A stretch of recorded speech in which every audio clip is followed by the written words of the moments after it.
Assalamualaikum warahmatullahi wabarakatuh. Perkenalkan, saya Fani Erlanda dari kelompok satu.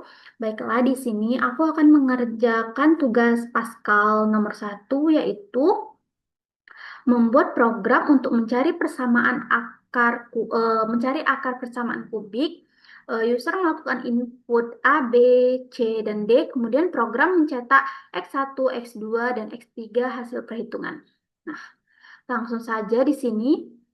eh, Pertama itu kita ke Google, ke Chrome ya. Nah, kalau ini berhubung aku udah buat ininya, codingannya, kalau kalian belum, itu kalian cari aja di Chrome-nya itu Pascal Online, nanti ada muncul GDB Online. Nah, langsung saja di sini kita akan membuat program nomor satu. Nah, di sini kita membuat eh, program akar persamaan kubik. Nah, pertama di sini kita ketikkan useMath. Nah, useMath itu digunakan eh, karena kita menggunakan matematika, eh, karena kita akan menggunakan operasi matematika seperti akar, pangkat, dan lain-lain. Nah, selanjutnya di sini ada variabel. Nah, di sini kan kita ketikkan variabel ya. Nah, di sini kan tadi di soal itu sudah disuruh untuk membuat variabel A, B, C, dan D. Nah, dan ini bertipekan real. Karena real itu merupakan tipe data untuk menyimpan angka pecahan atau desimal. Nah, lalu di sini ada variabel bantu yaitu P, Q, delta. Nah, itu juga bertipekan real. Lalu ada X1, X2, dan X3 itu juga tadi kan eh, itu dari soal itu juga bertipekan real, dan di sini juga terdapat variabel bantu yaitu R dan S itu juga bertipekan real. Nah, di sini semuanya bertipe real karena kita akan berurusan dengan akar, pembagian, dan trigonometri. Nah, lalu di sini kita langsung aja ketik Bayesian ya. Ini Bayesian ini juga struktur dasar dari Pascal. Nah, di sini kita ketik write-learn itu untuk mencari akar persamaan kubik, eh, A X kuadrat 3 plus B X kuadrat 2 lalu plus CX dan plus D itu sama dengan 0. Nah, di sini nanti untuk inputnya kita klik aja write, itu masukkan A. Kalau kita mau masukkan nilai A, di sini juga bisa kita tambahkan saja masukkan nilai A. Nah, lalu di sini write line-nya A. Nah, juga di sini eh, kita enter ya, lalu kita buat write, masukkan B, lalu write line-nya juga B, C, lalu ini write masukkan C, di sini juga write line-nya C, lalu di sini write masukkan D, dan di sini juga write line-nya itu D. Nah, kemudian ada P dan Q. Nah, ini sebenarnya fungsi utama P dan Q ini apa sih? P dan Q ini untuk mentransformasi persamaan kubik awal menjadi bentuk yang lebih sederhana. Nah, eh, ini kita P itu titik dua sama dengan 3 kali A kali C itu min atau dikurangi B kali B, lalu dibagi 3 kali A kali A. Nah, di sini kita enter, Q-nya itu titik dua sama dengan 2 kali B kali B kali B, dikurangkan 9 kali A kali B kali C, lalu ditambah 27 kali A kali A kali D, dan dibagi 27 kali A kali A kali A. Nah, di sini juga kita menggunakan delta. Delta ini untuk menjadi diskriminan yang menentukan jenis-jenis akar yang akan dimiliki persamaan tersebut. Apakah persamaan tersebut eh, akar real atau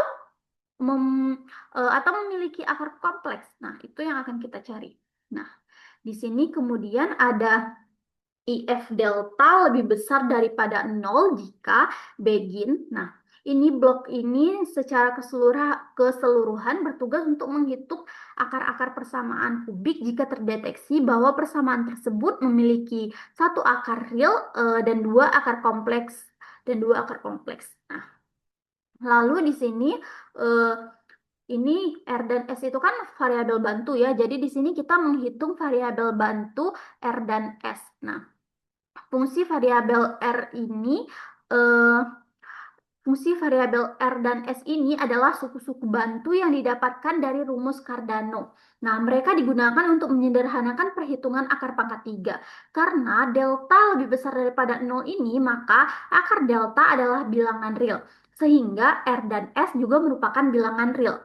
Nah, di sini R titik 2 sama dengan min Q bagi 2 plus SQRT delta. Nah, akar delta kan ini SQRT itu kan akar. Nah, lalu di sini juga S titik 2 sama dengan min Q bagi 2, terus di sini min SQRT delta.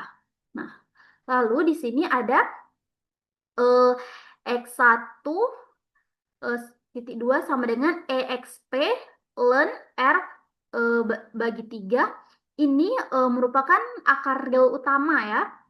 Akar real utama yang berfungsi expelent or akar 3 ini berfungsi untuk menghitung akar pangkat dari akar pangkat 3 dari dari R. Nah, lalu di sini ada expelent S bagi 3 itu berfungsi untuk menghitung akar pangkat 3 dari S. Lalu di sini ada min B bagi 3 terus dikali A ini untuk mengkoreksi untuk koreksi akhir untuk mengembalikan akar dari persamaan terdepresi ke akar persamaan awal. Nah, lalu di sini karena ini udah selesai variabelnya di sini kita n, lalu kini di sini kita mulai lagi dengan else. Oh iya, sorry, ini belum aku jelaskan yang x2 ini. Nah, fungsi X2 dan X3 ini merupakan asumsi akar lain. Nah, karena pada kasus delta lebih besar daripada 0 ini, persamaan memiliki dua akar kompleks. Dan program ini hanya berfokus untuk mencari solusi real. Maka akar X2 dan X3 disetel sama dengan X1. Nah, ini sama kan akarnya. Akar X2 itu adalah X1 dan X3 juga X1. Nah, sini kita akhiri N dan sini else dan ini Beijing. Kita mulai lagi programnya.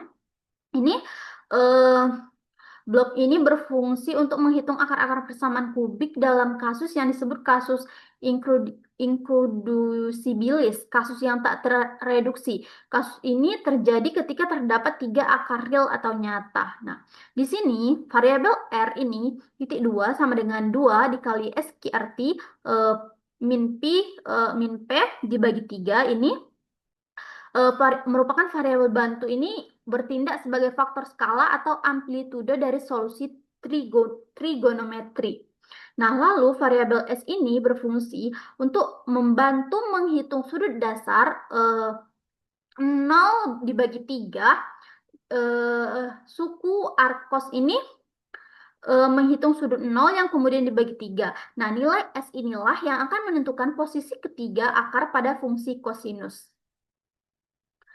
Lalu di sini ada X1, X2, dan X3.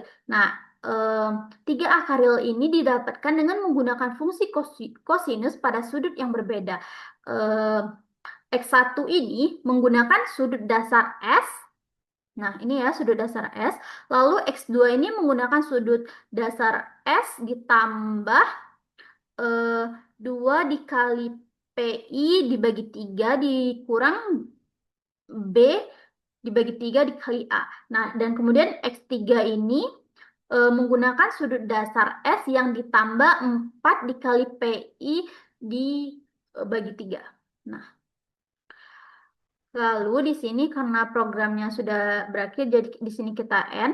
Nah, lalu di sini ada Radlen. Radlen ini untuk outputnya nanti ya, di sini kita klik Radlen, akar-akar persamaan ini nanti digunakan untuk mencetak label hasil. Kemudian X1 ini X1 X1 ini digunakan untuk mencetak akar pertama, ini untuk mencetak akar X2 untuk mencetak akar kedua, dan X3 itu untuk mencetak akar ketiga. Nah, di sini ada format angka 0 titik 20, titik 26. Nah, ini 0 ini menunjukkan lebar minimum angka. Nah, 0 artinya menggunakan lebar yang dibutuhkan saja. Sedangkan 6 ini menunjukkan bahwa angka tersebut harus dicetak dengan 6 digit di belakang koma atau desimal. Nah, lalu ini sama saja ya. Nah, lalu di sini ada N itu untuk mengakhiri program. Nah, saya rasa hanya ini yang dapat saya jelaskan. Terima kasih. Wassalamualaikum warahmatullahi wabarakatuh.